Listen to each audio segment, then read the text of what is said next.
so much wisdom and knowledge in one room. Khalid's a lucky guy. But so are we, because we have somebody that we want to introduce onto the show. If you have a great idea for a startup but don't exactly know how to fund it, well, our next guest is here to help. She is the head of partnerships at AstroLabs, which nurtures and the growth of tech-driven startups in the MENA region. Please join us in welcoming to the show Riley Gonta. Riley, thank you so much for being with us. Thank you for having me. I'm looking forward to it. First time on DXB Today. We have had quite a few episodes when it comes to startups, but of course we're talking about funding. Dubai, one of the best cities in the world for startups, and I think almost it might be intimidating, so many different avenues to go down. Yep. So can you help us maybe a little bit navigate those avenues when it comes to getting our startups funded? Yeah, absolutely. I think, well, I've had diverse experience across kind of different elements of the startup ecosystem. So I've been an operator, a founder, I've been in VC directly myself, but now at AstroLabs, we actually support startups that are coming into the region. So foreign startups that are coming to set up in UAE and in Saudi Arabia as well. So I think the popular, say, sectors that you see in the region, especially locally, fintech, obviously that's been around for a while, that really leads the number-wise. Newer trends, I would say, mobility, logistics are very popular, both because of the growing demand of consumer products going out and the digitization of deliveries, but as well as the built environment here and part of the Vision 2030 in the UAE, and having to support that with the supply chain, logistics, and mobility sector.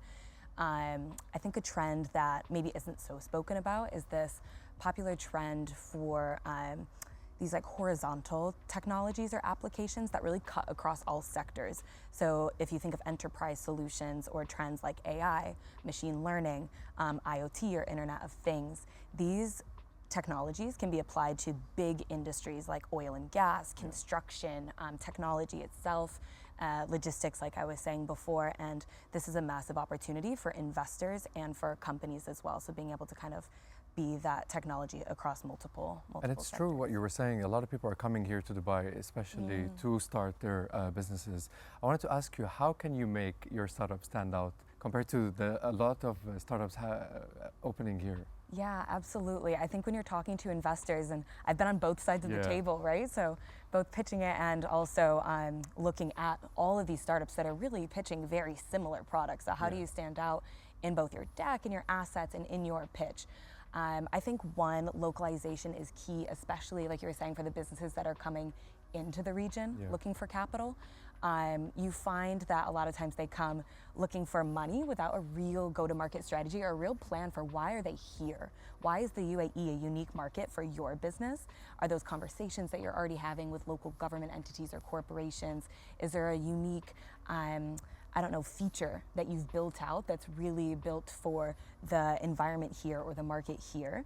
And I think that localization is key. The investors here want to see that you have a real plan or already traction in the local market, and you know the local nuances, you know the local ecosystem. So that's one.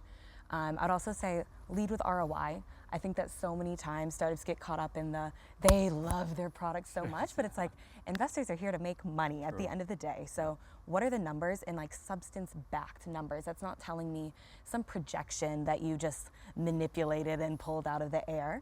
That's like I said, what is your pipeline, those conversations that you're already having? Like I want to see that.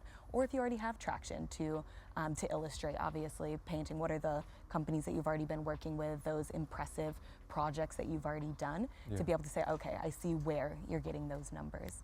And then storytelling along with those numbers is still important, right? Yeah. So very clearly from the beginning, even slap that on the front slide, I should know, what is your company, what are you doing, and who do you sell to?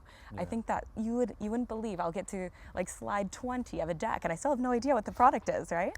So AstroLabs, we are the region's leading business expansion platform, providing incorporation services and post-business setup services such as compliance management and local talent acquisition for foreign businesses that are entering the UAE or Saudi markets. Very straightforward, right? Great, that's really good.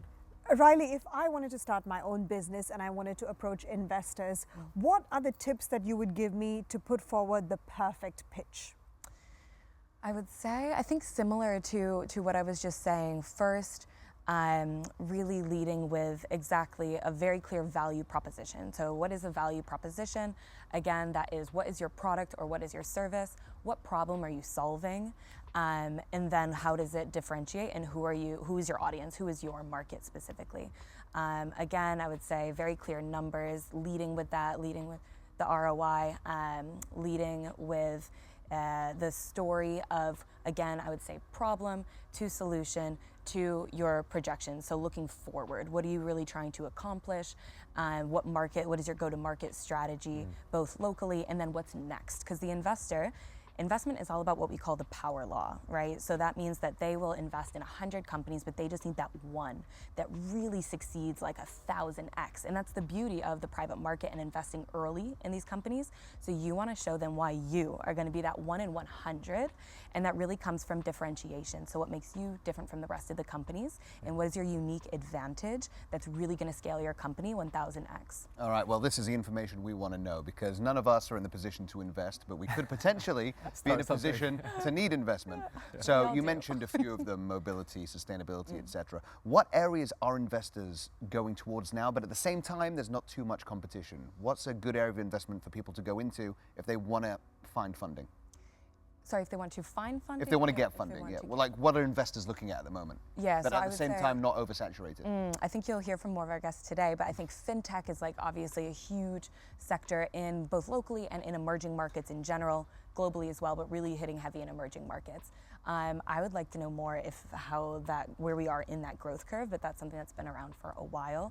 I think that you're finding that things like retail, marketplace, those are kind of drifting out. Actually, it's becoming quite saturated. We've kind of seen we used to be in what we call like a copy-paste market, right? Like in emerging markets, you'll bring the Airbnb of wherever to the UAE, build, exit. That's where we were, say, 5 years ago when I started in the ecosystem.